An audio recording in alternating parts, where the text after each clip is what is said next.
அண்மைச் செய்தி. வயநாட்டில் நிலச்சரிவு ஏற்பட்ட இடத்தில் மீட்புப் பணிகள் தீவிரமடைந்துள்ளன.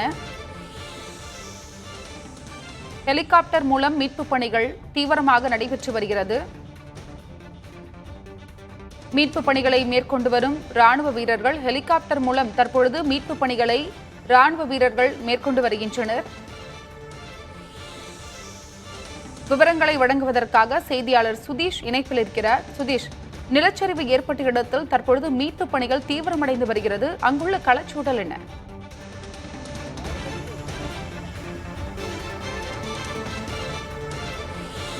நாம் தற்போது இருக்கக்கூடிய இந்த சூரல்மலை பகுதிதான் நிலச்சரிவு ஏற்பட்டிருக்கிறது. நேரடியாக பார்க்கலாம். ஒட்டுமொத்தமாக மீட்பு படையினர் இந்த பகுதியில் இறக்கப்பட்டிருக்கிறார்கள். கேரள காவல்துறை, அதிவிரைவு படை மற்றும் தீயணைப்பு மீட்பு பணிகள் படை, அதே போல ராணுவம் கூட இந்த பகுதிக்கு தற்போது வரவழைக்கப்பட்டிருக்கிறார்கள். மீட்பு பணிகள் தொடர்ச்சியாக நடைபெற்று வருகிறது. அந்த காட்சியை ஒளிப்பதிவாளர் தீபன் காட்டிக் கொண்டிருக்கிறார். நேரடியாக பார்க்கலாம். மீட்பு பணிகள் தொடர்ந்து நடைபெற்று வருகிறது. இங்கு குடியிருப்புகள் மட்டுமல்லாமல் தனியார் தங்கும் சொகுசு விடுதிகள் இருந்திருக்கிறது, ரெசார்ட்டுகள் அதிகமாக இருந்திருக்கிறது. இந்த பகுதியில் தான் இந்த நிலச்சரிவு என்பது ஏற்பட்டு தற்போது விபத்தில் சிக்கியவர்கள் தொடர்ச்சியாக மீட்கப்பட்டு வருகிறார்கள். 100க்கும் மேற்பட்டோர் தற்போது பலியாகி இருக்கிறார்கள். அவர்களுடைய உடல்கள் மீட்கப்பட்டு வயநாடு மேப்பாடி மருத்துவமனையில் வைக்கப்பட்டிருக்கிறார்கள் பிரேத பரிசோதனைக்காக. அதே போல 100க்கும் மேற்பட்டோர் காயமடைந்தவர்களும் மீட்கப்பட்டிருக்கிறார்கள். அவர்கள் சிகிச்சைக்காக தற்போது மேப்பாடி தனியார் மருத்துவமனையில் அனுமதிக்கப்பட்டு தொடர்ந்து வயநாடு மருத்துவர்கள் மட்டுமல்லாமல் கேலிக்கட் மாவட்டத்தில் பகுதியில் இருந்தும் மருத்துவர்கள் வரவழைக்கப்பட்டிருக்கிறார்கள். ராணுவத்தைச் சேர்ந்த மருத்துவர்களும் இங்கு பணியாற்றி வரக்கூடிய ஒரு சூழல் இருக்கிறது. அந்த அளவிற்கு ஒரு கோர விபத்து என்பது இந்த பகுதியில் நடைபெற்றிருக்கிறது. தொடர்ந்து பாதிக்கப்பட்டவர்கள், விபத்தில் சிக்கியவர்கள் மீட்கப்பட்டு வருவதால் அவர்களுடைய உடல்கள் தொடர்ச்சியாக காயமடைந்தவர்களும் மீட்கப்பட்டிருக்கிறார்கள். தற்காலிகமாக மேப்பாடி போலி பகுதியில் ஒரு பாலிடெக்னிக் கல்லூரியில் தற்காலிகமாக ஒரு மருத்துவமனை ஏற்படுத்தப்பட்டிருக்கிறது. அந்த மருத்துவமனையில் சிகிச்சைக்காக மருத்துவர்கள் குழு ஏற்பாடுகள் செய்யப்பட்டிருக்கிறார்கள். அவர்களுக்கு மருத்துவர்கள் தொடர்ந்து சிகிச்சை அளித்து வருகிறார்கள். தற்போது வரைக்கும் 100க்கும் மேற்பட்டோர் பலியாகி இருக்கிறார்கள். அதிகாரப்பூர்வமாக கேரள அரசு சார்பில் தெரிவிக்கப்பட்டிருக்கிறது. 100க்கும் மேற்பட்டோர் மீட்கப்பட்டு அவர்கள் அரசு மருத்துவமனைகளிலும் தனியார் மருத்துவமனைகளிலும் அனுமதிக்கப்பட்டு அவர்களுக்காக சிகிச்சை நடவடிக்கைகளும் வழங்கப்பட்டு வருகிறது.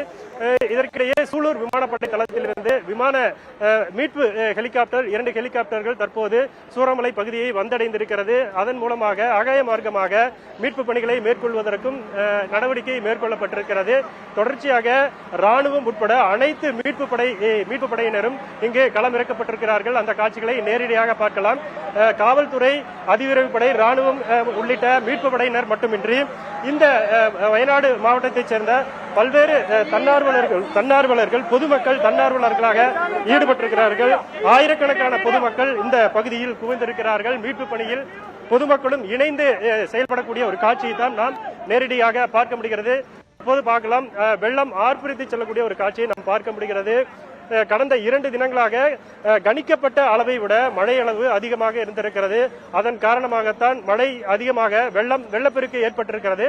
இந்த வெள்ளப்பெருக்கின் காரணமாக நிலச்சரிவு ஏற்பட்டு வீடுகள், ரெசார்ட்டுகள் அடித்துச் செல்லப்பட்டிருக்கிறது. அதில் இருந்தவர்கள் 100க்கும் மேற்பட்டோர் பலியாகி இருக்கிறார்கள்.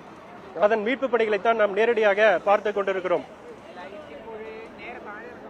நிச்சயமாக காட்சிகளே மனதை உலுக்குகிறது. மீட்பு பணிகள் அங்கு தீவிரமாக நடைபெற்று வருவதை நம்மால் காட்சிகளில் பார்க்க முடிகிறது. இதில் எத்தனை பேர் தமிழகத்தை சேர்ந்தவர்கள்?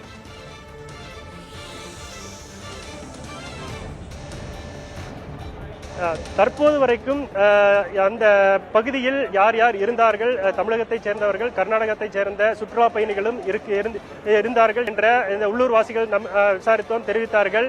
கர்நாடகத்தைச் சேர்ந்த மற்றும் தமிழகத்தைச் சேர்ந்த சுற்றுலா பயணிகளும் இந்த பகுதியில் இருந்திருக்கிறார்கள். ஏனென்றால் இங்கு இது சுற்றுலா தலமாகவும் இருக்கிறது. ரெசார்ட்டுகள் அதிகமாக இருக்கிறது.